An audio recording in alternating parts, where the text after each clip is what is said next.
Polly Jenkins Investigates, a spin-off series from the Laura Pendlebury adventures, still available in recycled bins around Fleetwood. Episode 1, The Mysterious Case of Dr. Freckle and Mr. Hyde. The grimy rump of Fleetwood, a sleepy fishing harbour on the Lancashire coast. The date, August the 12th, 1836. The fog had flattened the stench of rotting fish against the oven bottom cobbles, filling the narrow streets like the wraiths of long-dead elephants, as Lily Bloomers and Maggie Skank stumbled home from the fisherman's arms. So he said, madam, he said, would you object if they warmed me pickled gherkin and soft-boiled eggs in your fairy barm cake? That's no way for us to get dormitory to be. Our flocks, coal blimey and jelly deals, no it is. And him, the deputy mayor, and not end at all. What you do, Maggie Skank, Lord love a duck on Bull Pond Road? Charged him tuppence halfpenny and bit the end off his cucumber down the ginnel, and I'd be back to gasworks. Ew! What's that noise? Is somebody following us? Lily bloomers, fob a kettle. I'll go tit for tit, apples and pears. What's that horrible looming shadow? Call blimey governor.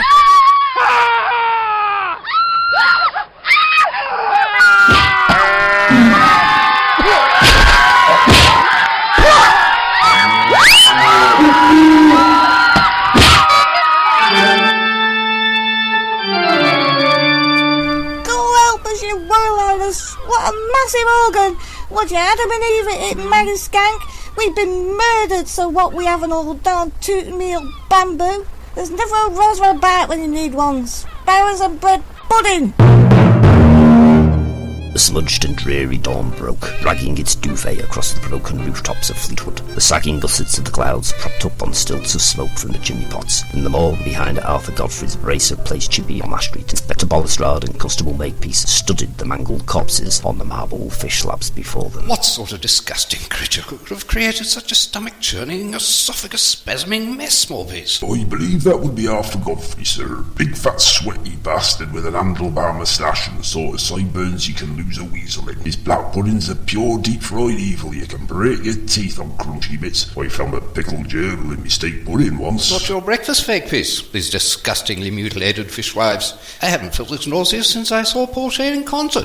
Wrong century, sir. He hasn't been born yet, and with a bit of luck, he never will be. It's a pity the science of forensic isn't more advanced, Makeshift. Apart from the fact that they've had their heads torn off and stuffed up their own rectums and their intestines are tied together in a knot, there's nothing to go on. I'm thinking we can eliminate the Memorial Park over 70s club, sir. Look, Shakespeare, a blood-spattered calling card tucked into Lily Bloomer's neck stump. It bears the words, Dr. Freckle, Professor of Demonic Morphology at Flakefleet High, number 42, Slaughter Terrace, Kildest Lane, Skronky, telephone 3. If we only had better forensic, we might be able to glean some slender clue from this. Best chuck it in the bin, sir.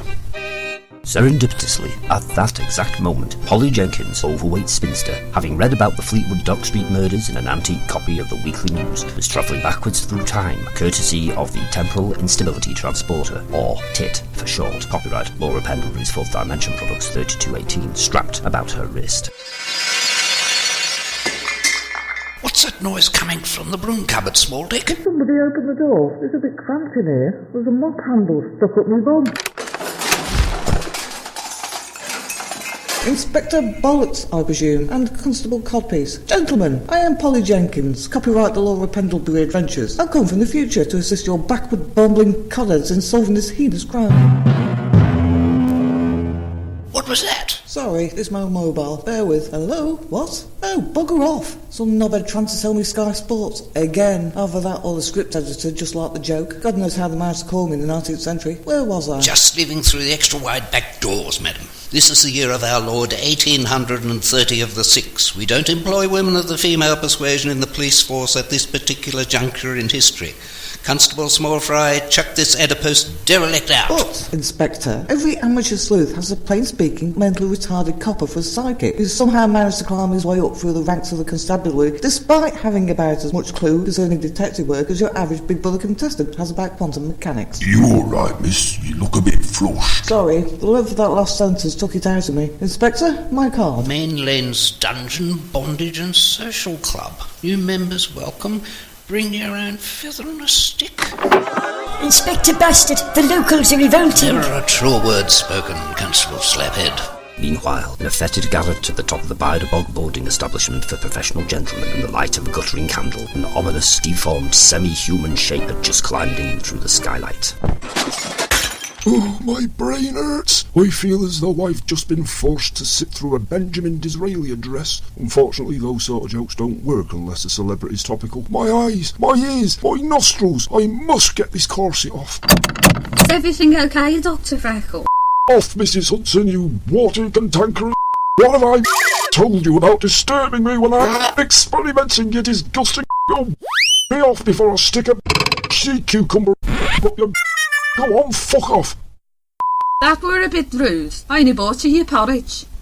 Out of my sight, you shriveled bitch. What's the happening?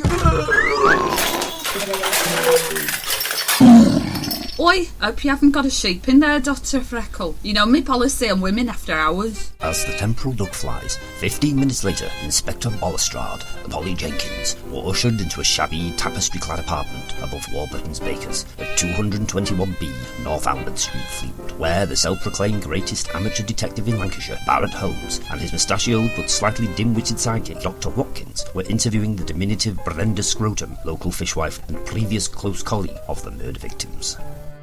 I swear to Judas, Mr. Holmes, he was an hulking, great, huge, hairy gorillagram of a bloke, about 12 feet high, with yellow fangs and a top hat with smoke coming out of it, like a blooming chimney, and his eyes were all blood red and glowing, and his boots were like blooming great coffins, which makes me wonder about the size of his Schlotzelwangern, so help me. I wouldn't tell a lie, Governor. Harumph. I see from your unkempt whiskers, Mrs. Ballbag, but you haven't shaved this morning. The bandage round your upper arm suggests that you're hiding some sort of tattoo. Most likely a memento from Shanghai Shuli during your time in the Royal Navy. A postulation corroborated by the muscular bow legs, rickets being commonplace amongst undernourished midshipmen. All of which, if you eliminate the improbable, leads to no other conclusion than that the impossible remains. I put it to you that you are a man, Mrs. Knackersack, an amateur drag artist, about as convincing as a Charles Dickens plot. Oh, bleedy well dare you. I always look like this. I'm from the Chatsworth estate, that's all. Off with that ridiculous false bodice, charlatan. I must say, Holmes, they look like little breasts to me. Big pink and perky ones and that. Would you object, madam, if I prodded them with me pipe just to make sure? What the deuce is that? Sorry, I seem to have dematerialised in the wrong episode.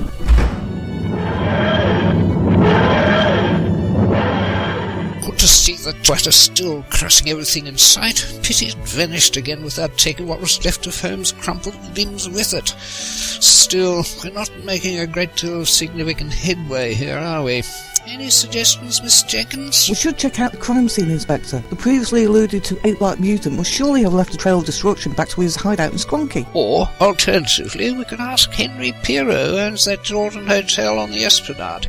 He's Belgium's leading effeminate moustache owner, penny up the arse-cracked mincer and cryptic crossword compiler.